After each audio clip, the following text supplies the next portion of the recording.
함께하며 여러분의 내일을 응원합니다.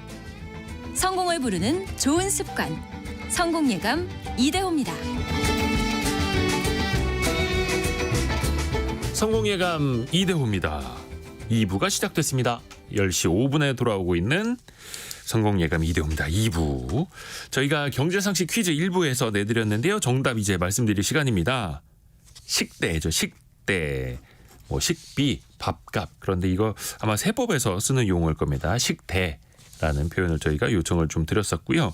이게 올해는 비과세 한도가 월 10만 원에서 20만 원으로 늘어났다라는 거 상식적으로 좀 알려드리기 위해서 식대라는 거를 준비를 했는데, 아이고 많은 분들이 정답 보내주셨는데 사실 이게 만족스럽지가 않다라는 의견이 거의 대부분인 것 같습니다. 예, 많은 분들이 7588님은 부동산 중개업을 하는 소상공인입니다. 요즘 경기가 안 좋아서 식대라도 줄여보려고 도시락 싸가지고 다닙니다. 반찬 하나라도 좋습니다. 라고 이야기 보내주셨고요. 허진호님은 회사에서는 식대 많이 나온다고 저렴한 걸로 고르라고 하네요. 이렇게 또 식사를 하실 때도 회사 입장도 또 어려울 겁니다. 쉽지 않죠. 8722님은 특수고용직으로 일하고 있어서 식대가 없어서 도시락을 싸갑니다. 라고 이야기를 해주셨고요. 7977님은 저희 회사는 법카로 늘 사줘요. 예, 전업 마음에서 취직하니까 남이 사주는 밥 너무 좋네요. 라고 보내주셨습니다. 그렇죠. 그렇게 먹는 거 제한 없이 먹을 수 있는 회사는 정말 좋죠. 제가 운영하는 Y스트릿도 여의도에서 점심을 거의 그냥 가격 상관없이 직원들에게 다 제공을 하고 있어서 기분은 좋습니다만 사정은 쉽지가 않습니다. 요즘 왜 이렇게 점심값이 비싸요? 증시 상황 한번 체크를 해볼까요? 밤사이에 미국 증시는 좀 올랐었는데 국내 증시는 반대로 좀 떨어지고 있습니다. 코스피는 0.4% 내린 2,525 가리키고 있고요. 코스닥은 0.9% 내린 832 선을 가리키고 있습니다. 원달러 환율은 5.7원 정도 내린 1,313.3원, 1,313.3원을 가리키고 있습니다. 자, 오늘은 실리콘밸리로 같이 가보는 시간입니다. 근데 왜 그런 생각 해보지 않으셨습니까? 왜 그렇게 수많은 빅테크 기업들은 다 실리콘밸리에서 탄생을 했을까? 물론 이제 거기에서 기업가 정신이 많이 발휘가 된다라고 하는데 왜 기업가 정신은 거기에서 더 많이 특출나게 나타나는 걸까? 이런 생각 한번 좀 해보게 되는데요. 이 이야기를 한번 같이 따져보죠. 미래생활사전 시간입니다. 서울경제신문 송일아 기자와 함께합니다. 안녕하세요. 네, 안녕하세요. 오늘은 실리콘밸리의 히피 문화부터 구글 제미나이를 비롯한 AI까지 소개를 해주신다고 하는데, 일단은 히피 문화가 뭔지부터 좀 개념 정리해 볼까요? 네네. 히피 하면은 딱 떠오르시는 그런 이미지가 다들 있으실 텐데요. 뭔가 그냥 자유분방한. 그렇죠. 약간 좀 말 안 듣게 생긴. 엄마가 싫어하는 네. 그런 옷을 입고 다니는. 그래서 히피라고 하면은 1960년대 중후반부터 1970년대 초반까지 이 미국을 포함한 서구 국가에서 생겨난 일종의 문화 운동이라고 보시면 되는데요. 뭐 히피라는 말은 1940년대 유행했던 그 재즈의 한 장르인 힙스터에서 유래를 하고요. 이들을 요약하는 키워드는 반사회, 저항, 자유, 또 공동체, 비폭력, 평화 이런 것들로 좀 키워드로 요약이 될 수 있고요. 그리고 마지막 마약도 네, 히피를 또 총칭하는, 또 대변하는 또 그런 단어로 요약할 수 있습니다. 요즘은 이 히피를 보헤미안 또는 자연주의자라고도 부르고요. 그래서 뭐 히피가 지금 따지고 보면은 뭐 환경을 보호하고 환경을 중시하고 자연을 좀 중시하는 그런 요즘 좀 어떻게 보면은 Z세대들의 그 가치관이랑도 약간 일맥상통하는 부분이 있습니다. 뭔가 되게 자유로운 행태, 네. 자유로운 외모, 뭐 이렇게도 생각이 되는데, 히피는 그럼 이게 어떻게 유래가 된 거예요? 어떻게 생겨난 거예요? 당시에 그 미국이 베트남 전쟁을 일으키고 또 1963년도 존 F 케네디 대통령이 암살이 됐잖아요. 또 마틴 루터 킹 목사도 암살이 되는 등 매우 이 혼란스러운 시대 상황이 이었는데요. 네. 이런 사회상에 저항하는 젊은이들이 좀 비폭력을 지향하는 학생 운동을 일으켰어요. 이제 대표적으로 1967년 샌프란시스코에서 열린 그 축제를 계기로 이 히피라고 불리는 반문화 운동이 본격적으로 수면 위로 올라왔고요. 좀 샌프란시스코가 날씨가 좋잖아요. 네. 그래서 이들이 다 여기에 모여가지고 이렇게 축제를 열고 서로 공동체를 중시하면서 우리 조금 자유롭게 현 상황이랑은 좀 저항하는 그 마인드로 같이 좀 뭉쳐서 살자. 뭐 약간 이런 운동이 이제 주를 이루게 됐고요. 자연으로의 귀의를 주장을 하면서 탈사회적인 이제 그런 행동을 하는 젊은이들이 주축이 됐고, 기존 문화에 반대한다는 의미에서는 우리나라에서 일어났던 좀 민주화 항쟁이랑도 결을 약간 비슷하게 가지고 가는 게 아닐까, 저는 그런 생각을 했는데요. 한마디로 기존의 기득권들의 잘못된 정서에 반하는 B급 정서 청년 운동이라고 보시면 될 것 같아요. 근데 이제 우리가 실리콘밸리 어떤 기업들에 대해서 이야기를 많이 들어보잖아요. 네.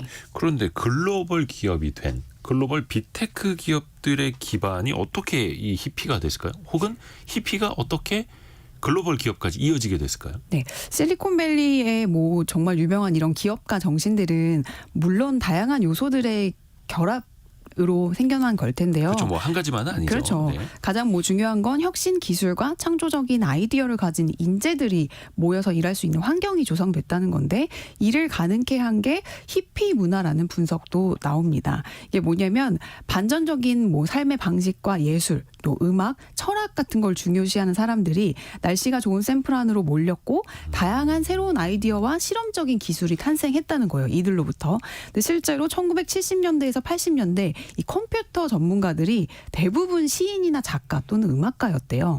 그래서 새로운 기술 개발이 인간을 해방시켜줄 수 있다고 믿었던 거죠. 그러니까 당시 컴퓨터라고 하면은 온 방을 왜 가득 채울 정도로 그렇게 큰 컴퓨터였잖아요. 네. 근데 이들이 이제 이 컴퓨터를 좀 개인 컴퓨터로 만들 수 있지 않을까? 그러니까 뭔가 새로운 실험이나 생각을 계속 아이디어를 이제 생각을 해낸 거고, 거기에 대해서 돈을 또 이런 공동체적인 문화에서 계속 돈을 대줬대요. 그래서 1975년도에는 홈브루 컴퓨터 클럽이라는 클럽이 생겼는데 네. 이게 직접 집에서 컴퓨터를 만들고자 하는 사람들의 동호회였대요. 그래서 우리가 지금 잘 아는 것처럼 뭐 차고에서 시작해서 수십 년이 지금 뭐 흐른 그런 어떤 PC 산업의 뿌리가 여기서 나왔다라는 얘기가 있고요. 뭐 대표적인 이 히피를 추구했던 이제 그 기업가가 애플의 창업자 스티브 잡스, 또 스티브 워즈니악이 이 동호회 회원이었다고 해요. 아, 그래요. 스티브 잡스도 그렇고 워즈니악도 그렇고 홈브루. 홈브루 이게 그런 뭐 음료수나 뭐 맥주만 그렇죠, 그런 생각을 하는 줄 알았는데 예. 컴퓨터도 이제 집에서 만들자. 그게 1970년대 흐름이었고, 그러면 컴퓨터라는 기술에다가 히피라는 정신이 합쳐진 거네요. 그렇죠. 그러니까 히피들은 당시 정보 불균형적인 그 사회상에 거부했대요. 왜 우리 옛날 시대에도 글자를 모를 때는 네. 그 고위층만이 뭔가 새로운 정보들을 알 수 있었고 그 밑에 서민들은 그냥 거기에 따라갈 수밖에 없는 그런 사회상이었잖아요. 어떤 그 문자가 기득권을 지키는 수단이 됐던 시절이 있었죠. 그렇죠. 근데 이들도 역시 그렇다면 컴퓨터가 발전을 하면 이런 불균형이 해소가 돼서 인간이 좀 더 자유로워질 수 있다고 생각을 해서 정부의 간섭에서 좀 더 자유롭고 정보의 격차를 줄일 수 있고 인간을 보다 평등하게 만드는 세상을 바꿀 수 있는 게 바로 컴퓨터다. 네. 이렇게 생각을 한 히피족들이 많아서, 그래서 이제 히피의 정신 세계가 이제 컴퓨터라는 기술에 붙여져서 이런 실리콘밸리가 됐다라는 분석이 있습니다. 뭐 일종의 하나의 분석일 뿐이에요. 근데 일가견이 있는 것 같아요. 그렇게 해서 히피인 인물이 누구냐, 혹은 실리콘밸리에서 히피 정신을 가지고 성공한 사람이 누구냐를 들어보면 더 네. 빨리 와닿을 것 같아요. 그렇죠. 좀 전에 말씀드렸던 스티브 잡스 애플 창업자가 대표적인데요. 네. 애플이 그 사과 모양을 본뜬 그 애플의 심볼 네. 있잖아요. 이것도 역시 히피 정신에서 비롯한다는 설이 있어요. 그러니까 사과를 좋아했던 스티브 잡스가 뭐 사과 농장에서 일하다가 회사 이름을 지었다, 이런 설도 있고, 뭐 청산가리가 든 사과를 먹고 스스로 목숨을 끊은 그 앨런 튜링을 존경해서 한입 베어문 사과를 이제 브랜드로 했다. 뭐 이런 갖가지 설이 있는데, 설이죠, 이거는. 그렇죠. 네. 근데 애플을 처음 창업했을 때 로고는 원래 나무 아래 앉아 있는 그 아이작 뉴턴 그림이 첫 로고였어요. 처음에는 그 애플 지금의 그 모양이 아니고 네.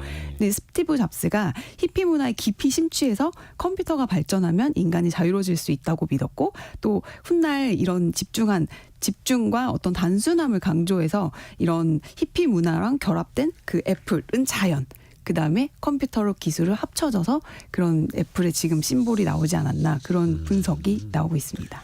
원래는 그냥 사과 모양이었는데 이게 체리 모양이라 헷갈릴까봐 옆에 한입 베어 문 거를 덧붙였다 뭐 이런 이야기도 있고요. 네네. 뭐 하여튼 여러 가지 해석들은 나옵니다. 어찌됐든 간에 스티브 잡스 이야기가 나왔으니까 스티브 잡스가 몇몇 연설에서 남긴 명언들도 있지 않습니까? 네, 맞습니다. 그런 명언들도 어떻게 보면 히피 정신에서 좀 나온 걸 수도 있겠어요. 네, 맞아요. 저는 이번 리서치하다가 처음 알았는데 스티브 잡스가 한 그 명언 중에 가장 유명하다고 할 수 있는 명언이 네. Stay hungry, stay foolish라는 그 말이잖아요. 우리말로 번역하면은 늘 배고프게 갈망하고 우직하게 나아가라 이런 뜻인데 이게 2005년도에 그 스탠포드대 졸업 연설에서 말했던 이제 그 이야기예요. 네. 그래서 이 문장이 저는 스티브 잡스가 만들어낸 건 줄 알았는데 그게 아니더라고요. 그러니까 히피들이 많이 봤던 잡지의 마지막 페이지에 있던 문장을 따온 거라고 해요. 그 잡지 이름이 홀 얼트 카탈로그라는 잡지인데요. 이 스티브 잡스가 자신이 자라면서 이제 친아들이 아니고 입양됐다는 사실을 알고 좀 깊이 충격에 빠져가지고 인간의 정신세계를 깊이 탐구하고 또 히피들이 운영하는 정말 집단 사과 농장에서 농사를 지은 적도 있대요. 그리고 뭐 동양 철학을 깊이 공부를 하고 싶어가지고 당시 히피족들 사이에서는 인도로 여행을 갔다 오는 게 또 유행이었대요. 실제로 인도로 여행을 떠나기도 하고 이제 히피 문화에 깊은 영감을 받아가지고 이런 결국 창업을 이뤄내서 성공을 했고 이제 정말 이런 스탠포드 졸업 연설에서까지 그 히피 문화, 히피 잡지에서 따온 문장을 썼다는 게 이제 평생을 관통하는 하나의 어떤 기조가 아니었을까 그런 해석이 나오고 있어요. 혹시 스티브 잡스 말고도 우리가 알만한 또 유명한 기업가 또 누가 있을까요? 우리가 알고 있는 그 글로벌 빅테크 창업자들은 대부분 히피의 피가 흐른다고 보시면 되는데요. 네. 뭐 대표적 인물을 보면은 이제 매년 네바다주에서 열리는 축제가 하나 있어요. 예. 이게 이 축제 이름이 버닝맨이라는 축제거든요. 버닝맨 네. 축제. 네, 버닝맨 축제. 그러니까 인간을 중간에 이제 사람 형상을 한 그 동상을 태워버려요. 마지막에. 그래요? 네, 그래서 버닝맨이에요. 네. 그래서 이 축제에 누가 참석하는지랑도 연결을 생각해 보시면 좋은데 이 예술 축제에 이제 각자 먹을 거랑 뭐 캠핑 도구 이런 것들을 다 챙겨와가지고 사막 한가운데로 모여서 이 축제를 벌립니다. 사막 한가운데서 벌이는 뭔가 캠핑 같은 축제인 네, 거예요? 맞아요. 그래서 히피 정신을 극대화시키고 또 계승하기 위해서 열리는 행사인데요. 여기에 대표적인 참석자들이 일론 머스크, 테슬라 CEO, 또 마크 저커버그, 메타 CEO. 그래서 젊은 CEO들을 파티가 젊은 CEO들을 위한 파티가 되기 훨씬 전인 1999년에는 아마존 창업자인 제프 베조스도 역시 이 행사에 참석한 대표적인 인물이었어요. 그래서 이 버닝맨 축제를 참석하는 사람들을 버너라고 부르거든요. 그래서 구글의 창업자인 세르게이 브린이랑 레리 페이지 역시 네. 이제 수년간 이 행사에 참석할 정도로 광팬입니다. 특히 1998년도에는 이제 구글 그 심볼이 그 사이트 심볼이 기념일마다 매번 바뀌잖아요. 그러니까 구글 두들이라고 하는데요. 이 구글 두들 서비스가 이 버닝맨 축제에서 영감을 얻어서 이제 생겨난 걸로도 유명하고요. 요즘엔 네이버도 그렇게 좀 바꿔서 하죠. 맞아요, 뭐 한글날일 때 한글로 네이버 이렇게 그렇죠. 쓰기도 하고. 처음에 구글도 그냥 그 사이트가 야후랑 굉장히 비슷했어요. 네네, 색깔도 근데 그렇고. 이 두들 서비스가 생겨난 다음부터 조금 특색 있게 아하. 바뀌었는데 그거가 이 버닝맨 축제에서 영감을 얻어서 이제 생겨난 거라고 하고요. 심지어 이 두 명의 구글 창업자는 버닝맨에 대한 집착이 너무 심해가지고 2001년도에 에릭 슈미트 구글 CEO를 영입을 할 때 그 CEO 지원자 중에서 버닝맨에 간 사람 누구야? 이렇게 물어봐가지고 이 버닝맨에 간 유일한 사람이 에릭 슈미트였대요. 그래서 그래서 그거를 굉장히 중요한 에릭 슈미트가 버닝맨 축제에 참석했다라는 게 이제 가점을 받은 거네요. 그렇죠. 우대를 해주신 거죠. 그래서 이 밖에도 수많은 뭐 CEO들이나 뭐 투자자, 뭐 레이 달리오 이런 억만장자 투자자들도 역시 버닝맨에 참여한 걸로 잘 알려져 있습니다.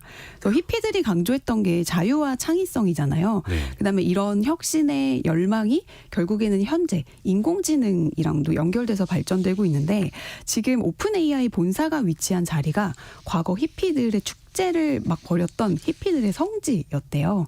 그래서 그것도 역시 우연이 아니다 이런 얘기도 나오고 있습니다. 이야.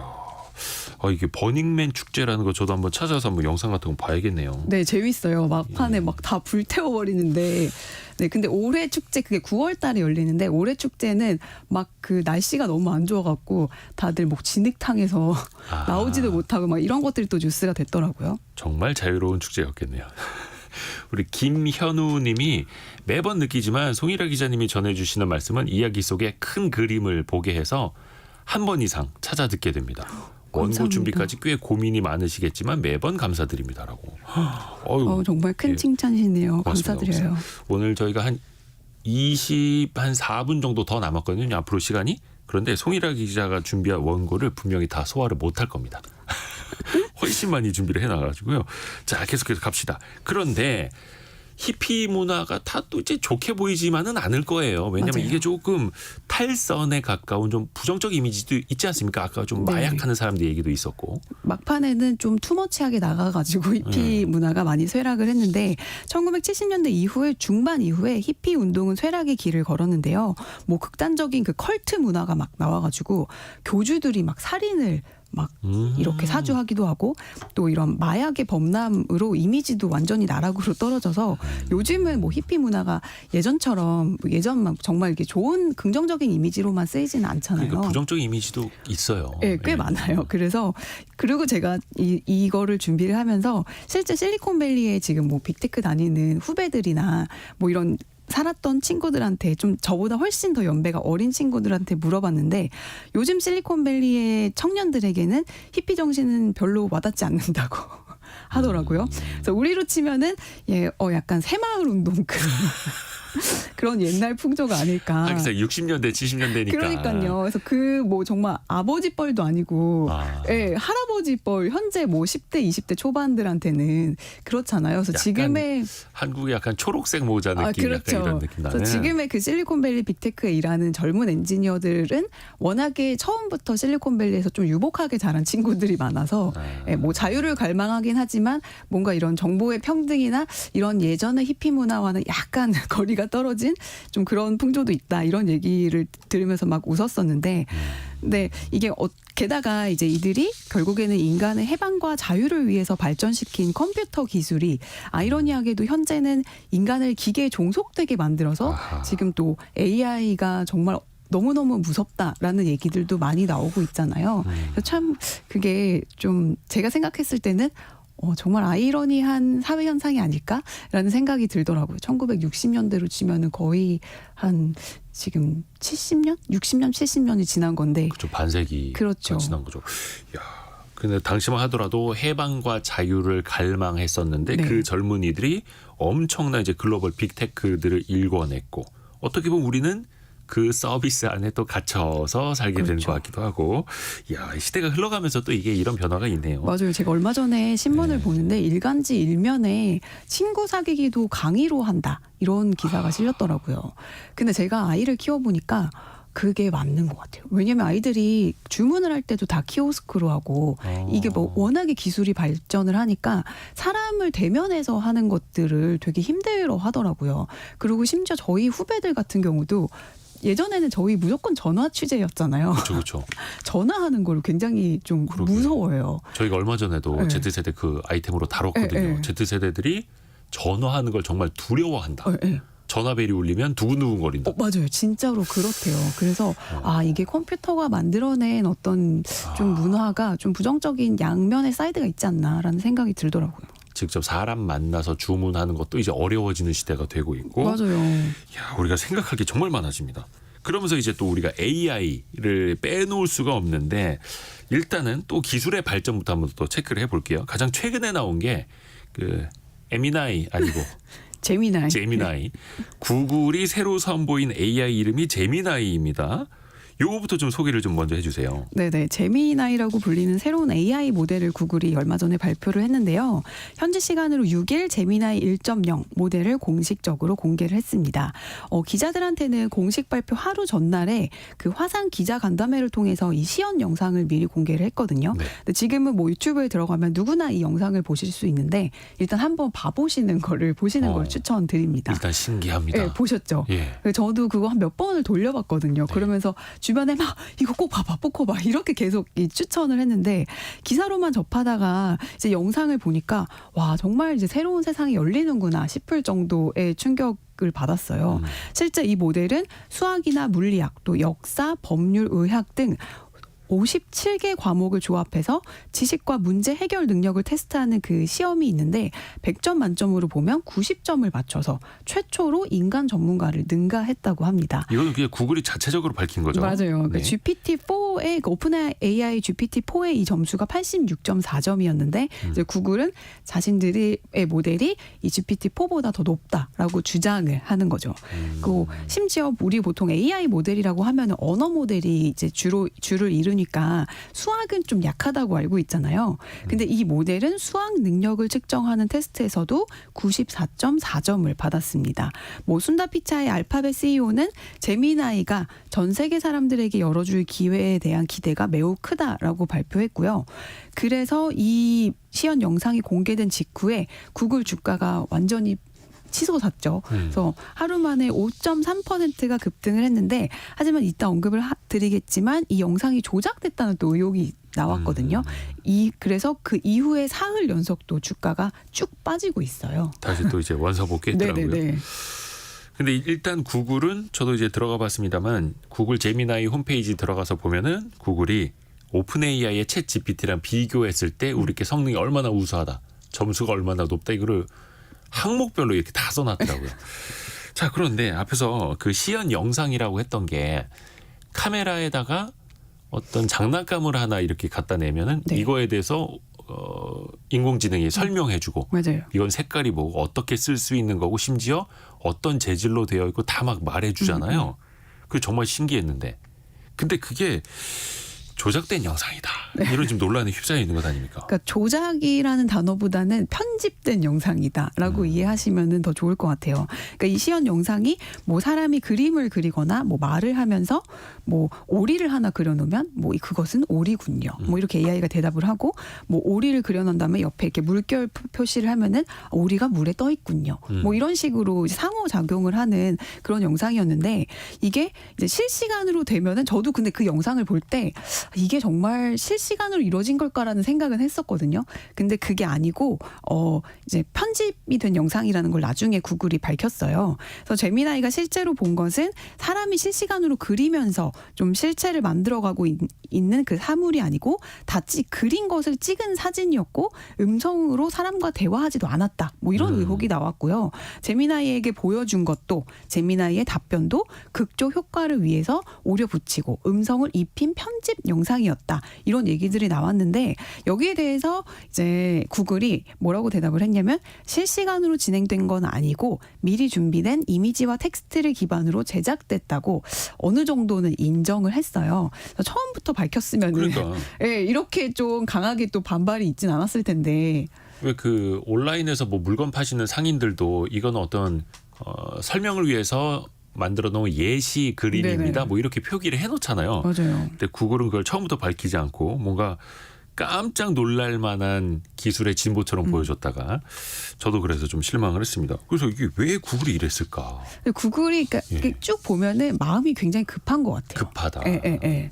그래서 구글이 올해 초에 그 오픈 AI 대항마로 내놓은 그 바드를 시연을 할 때도 맞아요. 예, 오답이 그대로 공개가 돼가지고 이제 완전 망신을 그때 당했었잖아요. 무슨 천체 우주에 대한 질문을 했다가 오답 내보여줘서 망신당했었죠. 예, 그래서 이제 근데 사실은 오픈 AI가 이 그 챗 GPT라는 모델 자체가 구글에서 출발한 거잖아요. 구글이 내놓은 논문을 기반으로 만들어진 AI 모델이기 때문에 우리가 최초로 개발한 건데 이런 구글의 어떤 그 마음이 있었던 것 같아요. 그래서 최대의 그 AI 개발 조직을 둔 구글이 챗 GPT에 뒤처진 그 기술 경쟁을 좀 급하게 전환을 하고자 좀 이런 무리수를 둔 게 아니냐 그런 분석도 나오고 있어요.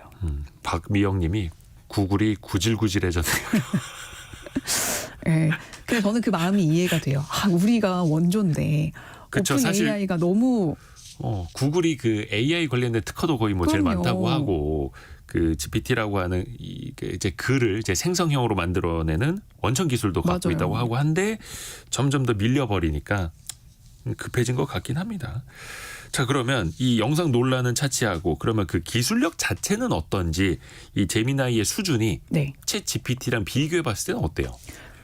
이건 제 생각인데 비등비등한 것 같습니다. 그래서 어떤 사람이 손으로 주먹, 가위, 보자기 모양을 보여주면서 나 지금 뭐 하고 있게라고 물어보면은 이제 그 대답을 가위바위보 놀이를 하고 있습니다. 이렇게 대답을 하고 세계지도 사진을 보여준 다음에 이 사진을 통해서 무슨 게임을 만들 수 있어?라고 하면은 나라 맞추기 게임이 가능합니다. 하면서 스스로 뭐 축구공이나 뭐 월드컵 우승 트로피 같은 거를 보여주면서 네. 이 나라는 어느 나라일까 이렇게 먼저 시작을 하기도 하고요. 뭐 오리 인형을 보여주면서 눌러서 이제 신축성이 있다는 거를 보여주면서 그 오리는 곰으로 만들어졌군요. 뭐 이런 식으로 대답을 해서 뭐 굉장히 단순한 지금 예시이지만 모든 분야의 정보를 다 습득을 하고 있다는 것 자체가 저는 우리도 사람도 전공이 한두 개잖아요. 네. 뭐 저도 경제학과를 나왔지만 물론 경제학과를 나와도 경제를 잘 못하지만 이제 사람은 저는 문과니까 뭐 화학공학과나 컴퓨터공학과 이제 개발자분들의 이야기를 다 알아들을 수는 없는데 이 구글 AI 모델은 전 분야의 학습을 다 하고 있기 때문에 거기서 나오는 파괴력이 굉장히 클 것 같다는 생각이 들더라고요. 그리고 이게 이름 자체에서도 좀 뭔가 의미를 담아서 지은 것 같더라고요. 제미나이. 사실 이게 스펠링만 놓고 보면 우리가 잼민이라고 부를 수가 있는데 초등학생? 제미나이. 이거 의미 좀 알려주세요. 네, 제미나이가 쌍둥이 자리라는 뜻이에요. 쌍둥이 자리, 네, 그래서 별자리. 맞아요. 인간과 AI가 쌍둥이라는 의미를 담은 거고요. 그래서 구글은 제미나이를 통해서 실제로 인간과 닮은 가장 흡사한 AI를 만들려고 하는 목표를 가지고 있고 사람처럼 주어진 다양한 정보를 종합해서 말의 행간을 읽고 또 연속적인 생각을 할 수 있다는 거를 보여주고 싶어 합니다. 이제 구글은 올해 4월 달에 자체 AI 개발 조직인 브레인과 또 자회사인 딥마인드를 통합해서 차세대 AI 모델을 개발해 왔는데요. 그 딥마인드는 알파고 만든 거죠. 네네네.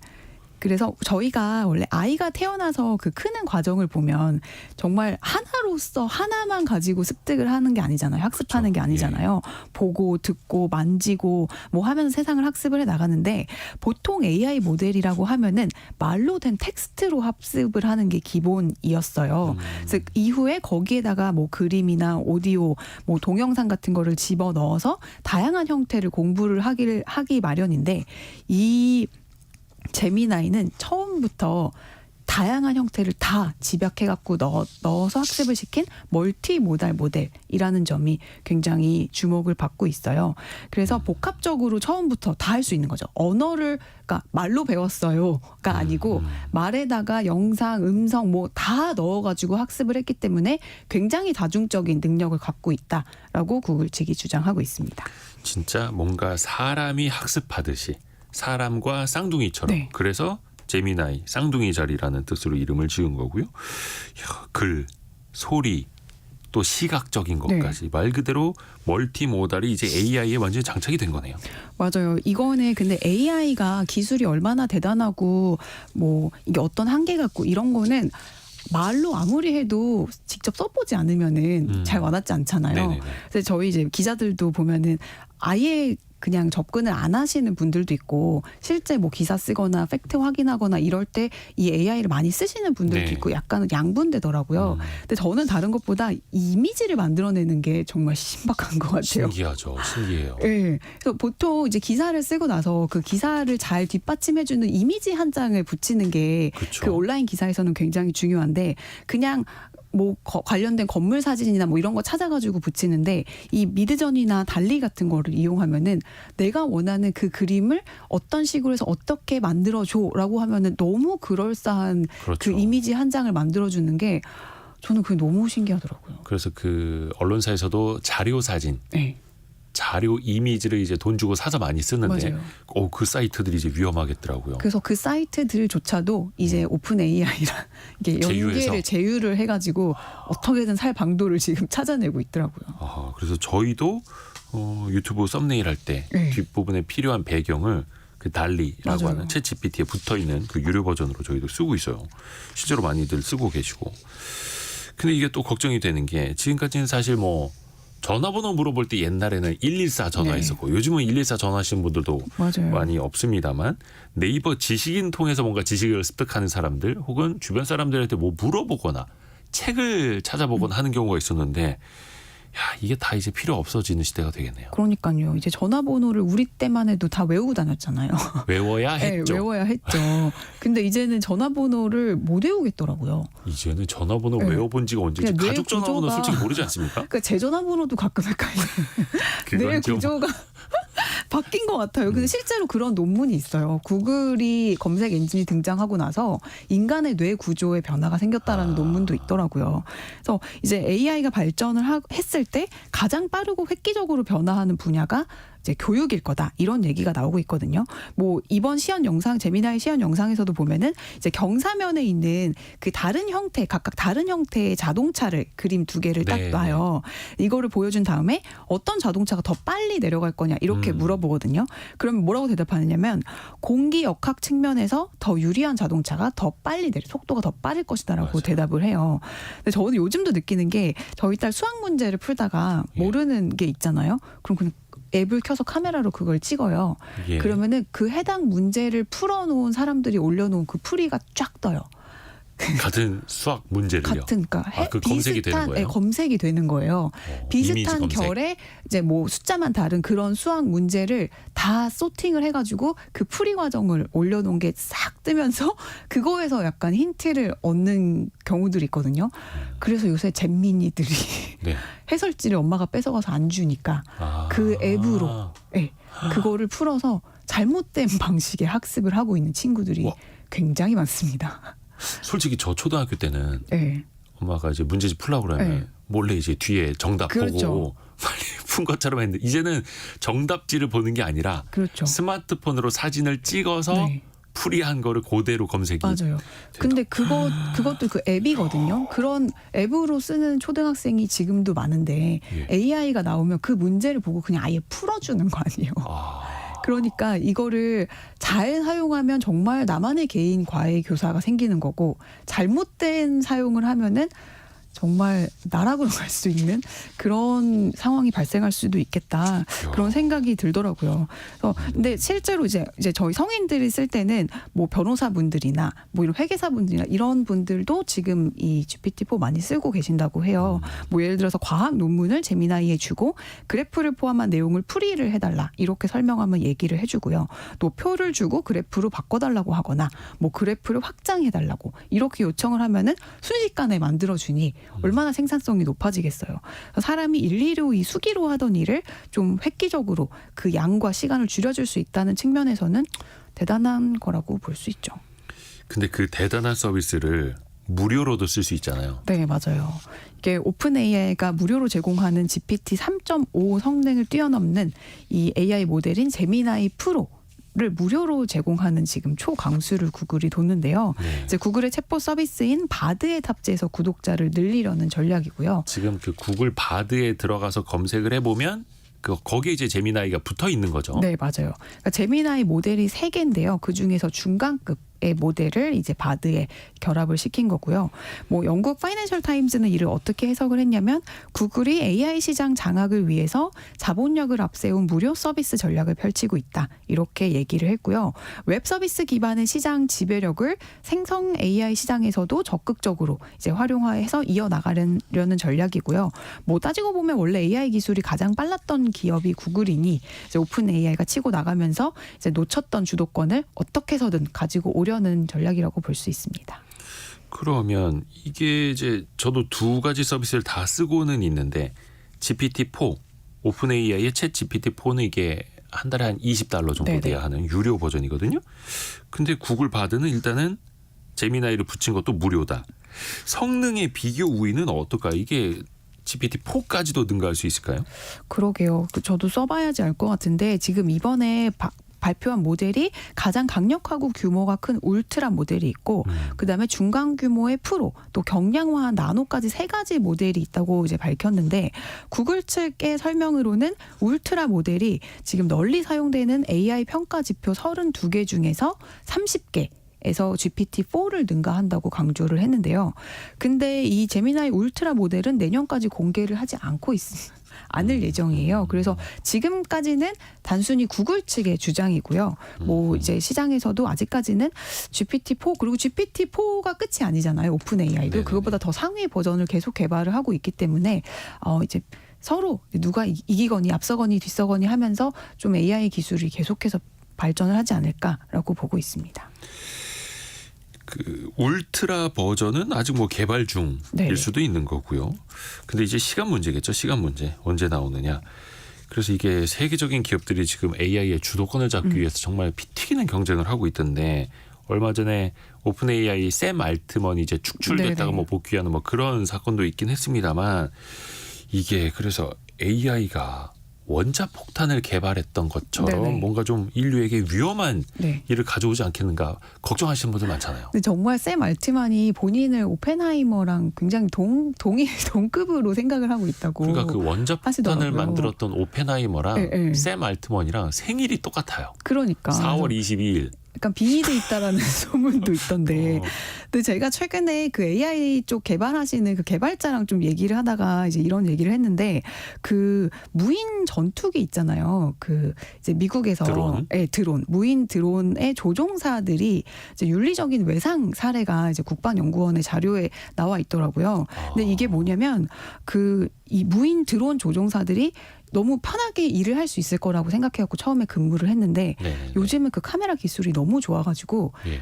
사람을 타겟을 아예 해가지고 드론을 거기다가 발사를 한대요. 아. 그래서 이분들의 그 외상 후 스트레스 장애가 엄청나게 심해서 그런 뭐 정말로 뭐 잔혹한 그런 장면들을 마주하게 되면서 더 이상 임무를 감당할 수 없다. 이렇게 좀 그래서 포기하시는 분들이 굉장히 많은데 이제 화면에서 정말 순식간에 사라져버리는 뭐 어린아이의 그런 죽음이나 뭐 그런 파편 조각이 막 산산조각이 나는 거를 눈으로 보는 거잖아요.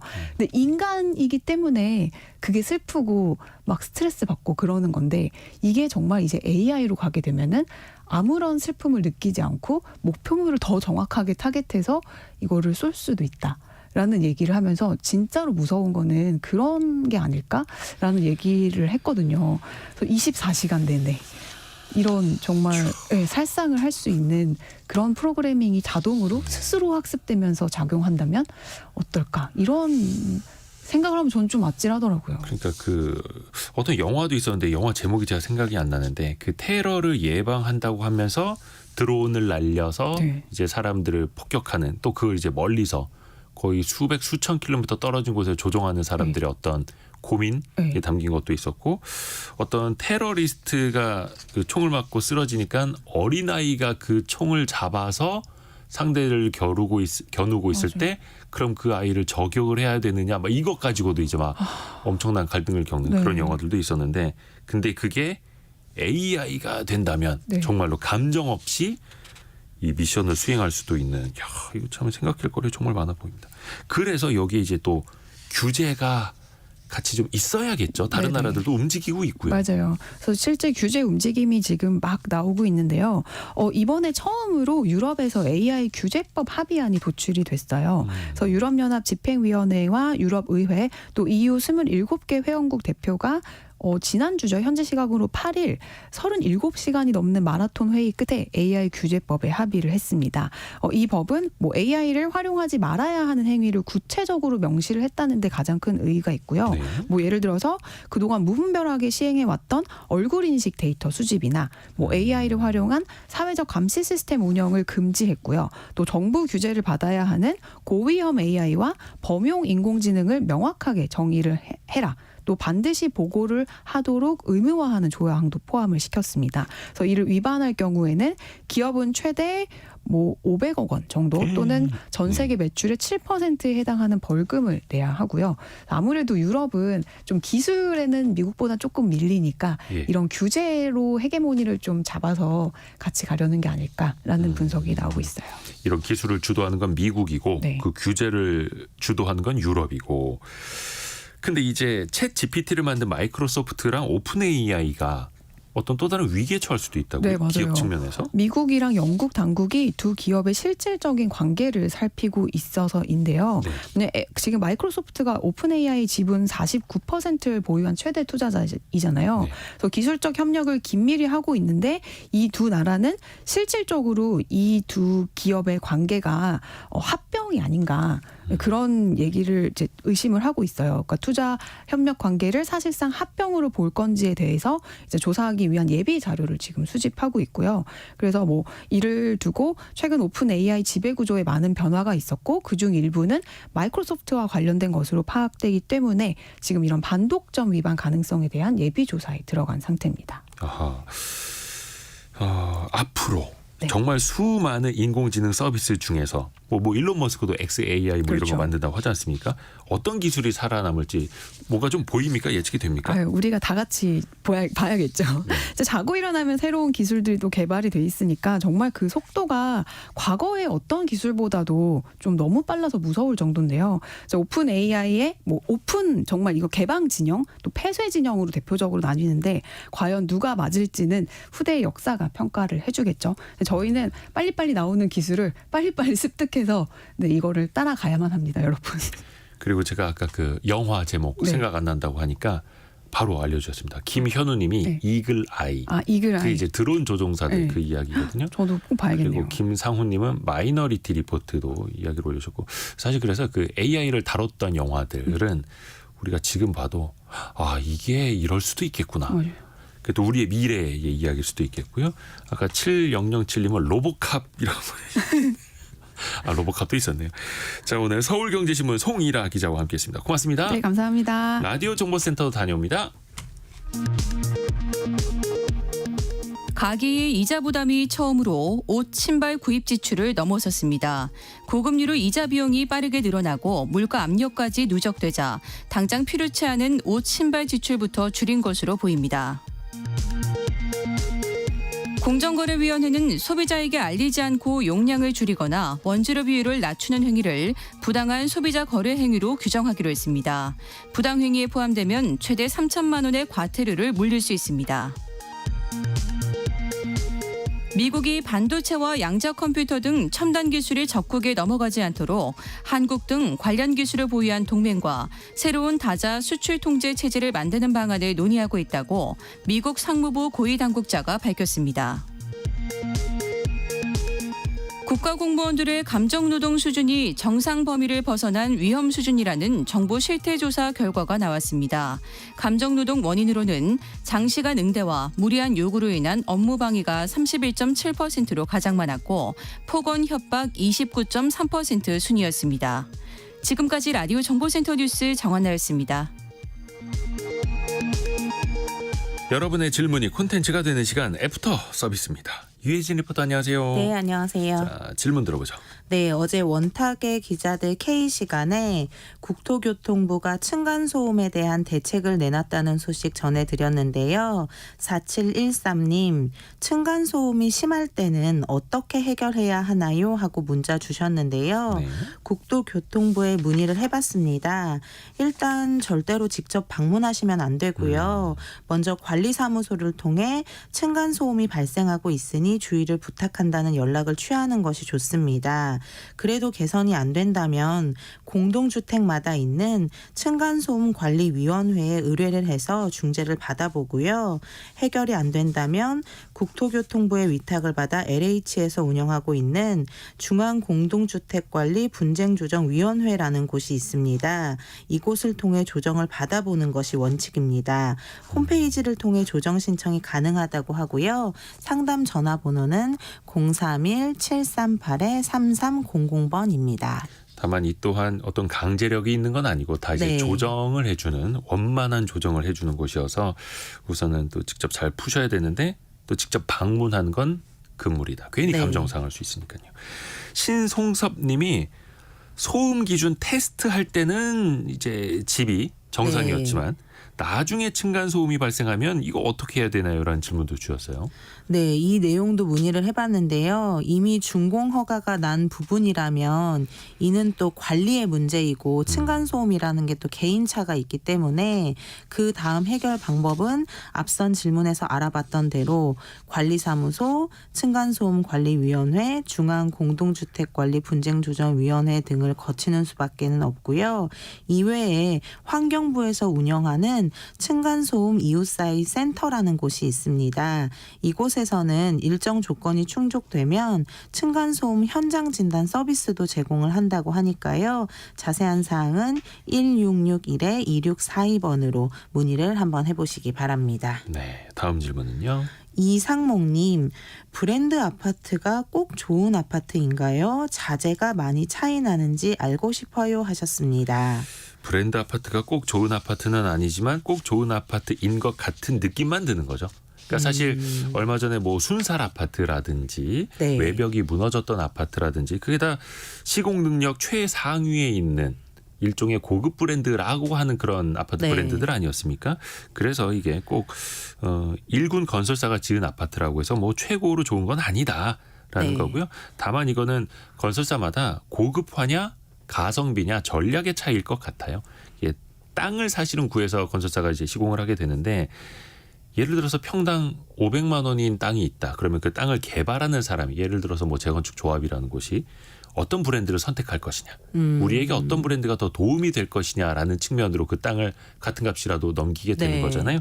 그러면 상대적으로 중소건설사나 중소중견 브랜드를 가진 곳은 그 땅을 같은 값에 확보하기는 더 어려워질 수 있겠죠. 그러면서 그게 이제 전략과 어떤 이미지에서의 차이가 네. 거기서부터 벌어지는 거라고 봅니다. 네, 그리고 김갑수님, 왜 자동차 제조사는 급발진이 의심되는 자동차가 많이 나오는데 소비자가 선호하는 수동기어 자동차를 만들지 않나요? 하고 문의 주셨습니다.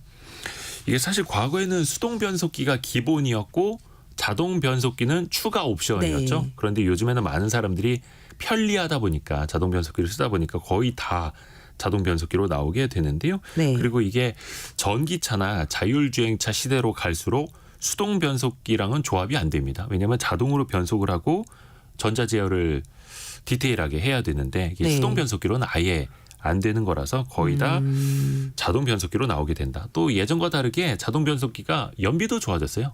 예전에 자동 변속기 초창기는 연비가 정말 안 좋았었는데 이제는 6단, 7단, 8단 변속기까지 나오다 보니까 네. 연비도 꽤 개선이 많이 됐죠. 또 하나 이게 그 급발진 걱정을 하셨는데 네. 지금 자동 변속기 같은 경우에도 패들 시프트라고 해서 핸들에 붙어 있는 걸로 기어를 수동으로 변속을 하실 수가 있겠고 패들 시프트가 없는 차량도 기어봉으로 수동으로 기어단을 낮출 수가 있습니다. 일종의 엔진 브레이크인데요. 이건 어느 차나 가능하니까요. 꼭 미리미리 한 번씩은 연습해 보시는 게 더 좋을 네. 것 같습니다. 그래서 급발진 피해가 없으시길 바라겠고요. 유혜진 리포터 고생 많으셨습니다. 감사합니다. 자, 저는 이대호였고요. 성공예감 여기서 마치겠습니다. 내일 아침 9시 5분에 다시 돌아옵니다. 성공예감은 오늘도 여러분을 응원합니다.